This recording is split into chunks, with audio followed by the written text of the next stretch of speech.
जय महाकाल, जय माँ भगवती काली। हिमाद्री निवास गमन।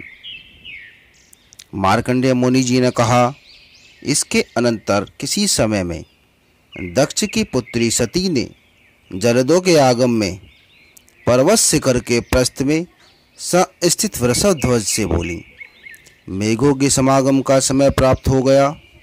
यह काल परम दुस्सह होता है। अनेक वर्णों वाले मेघों के समुदाय से आकाश और दिशाएं सब स्थगित अर्थात आच्छन्न हो गए हैं। अत्यंत वेग वाली वायु हृदय को विदीर्ण करती हुई वहन करती है। विद्युत की पताका वाले मेघों की ऊंची और तीव्र गर्जना से जो मेघधारा सार को मोचन कर रहे हैं, इससे किसके मन क्षुब्ध नहीं होते हैं, अर्थात सभी के मन में लोभ उत्पन्न हो जाया करता है। इस समय में सूर्य दिखला ही नहीं देता है और मेघों से चंद्रमा भी समाच्छन्न हो गया था, और इस समय में दिन भी रात्रि की भांति प्रतीत होता है। यह समय व्रही जनों को बहुत ही व्यथा करने वाला है। ये मेघ एक जगह में स्थित न रहा करते हैं। ये गर्जन की ध्वनि करते हुए पवन से चलायमान हो जाते हैं। हे शंकर, ये ऐसे प्रतीत होते हैं मानो लोगों के माथे पर गिर रहे हों। वायु से हत हुए वृक्ष आकाश में नृत्य सा करते हुए दिखलाई दिया करते हैं। हे हर, ये कामुक पुरुषों के ईर्षित हैं और भीरुओं को त्राण देने वाले हैं। स्निग्ध नीलंजन के समान श्याम मेघों के ओघ के पीछे से बलकाओं की पंक्ति यमुना के धृष्ट फैन के ही समान शोभा देती हैं। यह गत कालिका क्षण क्षण में चंचल हैं, ऐसी दिखलाई दिया करती हैं जैसे सागर में संदोप्त बड़वा मुख पावक होता है। मंदिर के प्रांगणों में भी सस्य प्रूढ़ होते हैं। हे विरूपाक्ष, अन्य स्थान में मैं शास्त्रों की उत्पत्ति को क्या बतलाऊं। श्यामल और राजत कक्षों से यह हिममान विशद हो रहा है। जिस तरह से मंदिर अचल के वृक्षों के समुदाय के पत्रों से क्षीर सागर होता है, वह कुसुमों की श्री इसके कुटज का सेवन करती है। मयूर मेघों की ध्वनि से बार बार परम हर्षित होते हैं और वे निरंतर वृष्टि की सूचना देने वाले हर एक वन में अपनी वाणी को बोला करते हैं। हे हर, अत्यंत घोर काले मेघों की ओर मुख किए हुए चातकों की ध्वनि का आप श्रवण करिए, जो कि वृष्टि की समीपता को सूचना देने वाला है। इस समय आकाश में इंद्र के धनुष ने अपना स्थान बना लिया है, अर्थात इंद्र धनुष दिखलाई देता है। जिस प्रकार से धारा के सरों से ताप का भेदन करने के लिए मानो यह उद्गत हुआ हो। मेघों के अन्याय को देखिए, जो कि कारकों अर्थात ओलों का उत्कर उसी भांति चातक और अनुगत मयूर को ताड़ित करता रहता है। मयूर और सारंग का पराभव मित्र से भी देखकर हे गिरीश, हंस बहुत दूर देश में स्थित मानसरोवर को गमन किया करते हैं। इस समय काल में कंटक और कोरक अपने घोंसलों की रचना किया करते हैं। आप बिना गेह के किस प्रकार से शांति को प्राप्त करते हैं। हे पिनाक, धनुष के धारण करने वाले, वह विशाल मेघों से उठी हुई भीति अर्थात डर मुझको बाधा कर रही है। अतएव मेरे कहने से आप शीघ्र ही निवास स्थान के लिए यत्न करिए।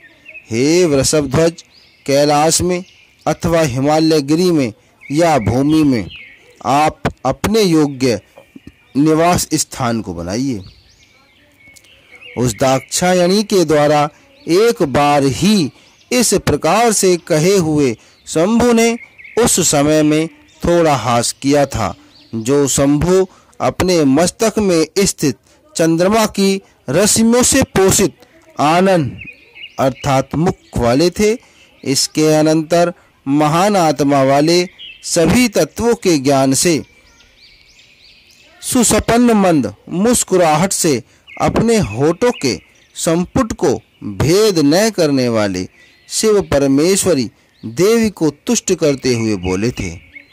ईश्वर ने कहा, हे मनोहरे, आपकी प्रीति के लिए जहाँ पर भी मुझे निवास करना चाहिए, हे मेरी प्यारी, वहाँ पर मेघ कभी भी गमन करने वाले नहीं होंगे।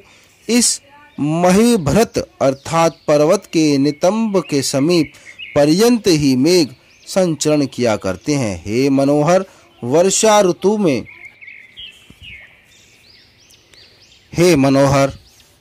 ऋतु में भी इस प्रालय के धाम गिरि के अंदर सदा मेघों की गति वहीं तक है। उसी भांति कैलाश की जहाँ तक मेखला है वहीं तक मेघ संचरण करते हैं। उसके ऊपर वे कभी भी गमन नहीं किया करते हैं। सुमेरु के वारिधि के ऊपर बलाहक मेघ नहीं जाया करते हैं। पुष्कर और आवर्तक प्रभृति उसके जानुओं के मूल तक ही रहते हैं। इन गिरेंद्रों पर जिसके भी ऊपर आपकी इच्छा हो, हे प्रिय, जहाँ पर भी आपका मन हो वहीं आप मुझे ही बतला दीजिए। सदा हिमालय गिरि में स्वेच्छापूर्वक विहार के द्वारा आपके कौतुक उपदेय हैं। जहाँ पर सुवर्ण पक्षों के द्वारा अनिलों के वृंदों से और मधुर ध्वनि वाले पक्षियों से तुम्हारे कौतुक होंगे। सिद्धों की सिद्धांगनाएं आपके साथ सखीता की अर्थात सनातनी सखी की भावना की इच्छा करने वाली होती हुई स्वेच्छापूर्वक बिहारों के द्वारा मणिकुहिस पर्वत पर कौतुक के सहित आपका उपहार करती हुई फल आदि दोनों के सहित वहां पर आएंगी। जो देवी की कन्याएं हैं और जो गिरि की कन्याएं हैं, जो तुरंगमुखी नागों की कन्याएं हैं, वे सभी निरंतर आपकी सहायता करती हुई अनुमोद के विभ्रमों के द्वारा समाचरण करेंगी। आपका वह अतुल रूप है अर्थात ऐसा है जिसकी तुलना न हो। आपका मुख परम सुंदर है। अगला अपने शरीर की कांति के संग को देखकर अपने वपु में और रूप गुच्छों में खेला करेंगी। इसमें निर्मेश एक क्षण से चारों रूप वाली हैं, जो मेनका, अप्सरा, पर्वतराज की जाया के रूप और गुणों से तीनों लोकों में ख्याति वाली हुई थीं। वह भी सूचनाओं से आपके मन का अनुमोदन नित्य किया करेंगी। गिरिराज के द्वारा वंदना करने के योग्य पुरनंद्री वर्गों के साथ उदार रूपा प्रीति का विस्तार करती हुई उनके द्वारा सदा अपने कुल के लिए उचित गुणों के समुदायों से प्रीति में समन्वित प्रतिदिन आपकी शिक्षा करने के योग्य हैं। हे प्रिय, अति विचित्र कोमलों के संतान और मोद से कुंजों से के समुदाय से समावृत होने वाले और जहाँ पर और सदा ही वसंत का प्रभाव विद्यमान रहता है, क्या वहाँ आप गमन करना चाहती हैं? समस्त कामनाओं के प्रदान करने वाले वृक्षों से और कल्प संख्या वाले शार्दूलों से जो संच्छन्न हैं, वहाँ पर जिसके कुसुमों का उपयोग करोगी। हे महाभागो, जहाँ पर श्रापद गण परम प्रशांत हैं, जो मुनि और यतियों से सेवित हैं, अनेक प्रकार के मृग गणों से समावृत हैं, ऐसा देवों का आलय है। स्फटिक के वर्ण से युक्त विप्र आदि से और रजत चांदी के निर्मित से विराराजित हैं, जो मानस सरोवर के वर्गों से दोनों ओर परिशोभा वाला है, जो हिरण्य में रत्नों के नाल वाले पंकजों तथा मुकुलों से आवर्त है, तथा शिशुमार, शंख, कच्छप, मकर, झपों के द्वारा निमेषित और मंजुल, नीलोत्पल आदि से समन्वित है। देवी के सैकड़ों स्थानों ने से सख्त संपूर्ण वाले कुकमों से युक्त, विचित्र मालाओं के गंध से युक्त, जनों से अपूर्ण एवं स्वच्छ कांति वाले सादलों से, तरुओं से जो तीर पर स्थित थे, उनसे उपशोभित मानव नृत्य करते हुए शास्त्रों के समुदाय से अपने संभव का व्यंजन करते हुए कादम्ब, सारस, मत चक्रांगों के ग्राम अर्थात समुदाय से शोभित मधुर ध्वनि करने वाले, मोद को करने वाले, भ्रमर आदि से युक्त इंद्र, यम, कुबेर, वरुण की पुरियों से शोभान्वित देवों का आलय मेरु को जो उन्नत है, जो रंभा, सची, मेनका आदि रंभोरुगण सेवित हैं, क्या आप सबके सारभूत महागिरी की इच्छा करती हैं? वहां पर सैकड़ों देवियों से समन्वित अप्सरागणों के सहित सेवा की हुई सची अर्थात इंद्राणी आपके लिए समुचित सहायता करेंगी। मेरे कैलाश अंचलों के शिरोमणि को जो सतपुरुषों का आश्रय और वित्तेश कुबेर की पुरी से परिराजित है, क्या ऐसे स्थान को प्राप्त करने की इच्छा करती हो?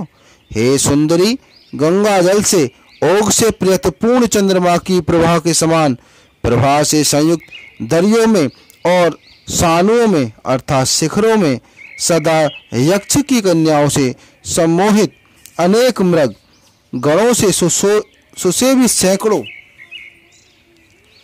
पद्माकारों से समावृत जो सभी गुण गणों से सुमेरु की तरह ही तुल्य हैं, इन स्थानों में जहाँ पर भी आपके अंतःकरण की स्पृहा हो उसे शीघ्र ही मुझको बतला दो, वहाँ पर ही मैं आपका निवास बना दूंगा। मार्कंडेय मुनि जी ने कहा। इस प्रकार से भगवान शंकर के द्वारा कहने पर उस अवसर पर दाक्षायणी ने धीरे से अपनी इच्छा को प्रकाशित करने वाला यह वचन कहा था। सती ने कहा, इस हिमालय में ही अपना निवास आपके साथ चाहती हूँ, आप शीघ्र ही इस महागिरी में ही निवास करिए। मार्कंडेय महर्षि जी ने कहा। इसके अनंतर उन देवी ने सती के वाक्य का श्रवण करके भगवान शंकर परमाधिक प्रसन्न हुए और दाक्षायणी के साथ जो हिममान का शिखर था उस पर चले गए थे। वह हिमालय का शिखर सिद्धों की अंगनाओं से युक्त था और मेघ एवं पक्षियों के लिए अगम्य था, अर्थात वहाँ पर मेघ तथा पक्षी भी नहीं जा सकते थे। उसके परमोन्नत तथा मरीच वन से सुशोभित शिखर पर उन्होंने गमन किया था। जय महाकाल, जय माँ भगवती काली।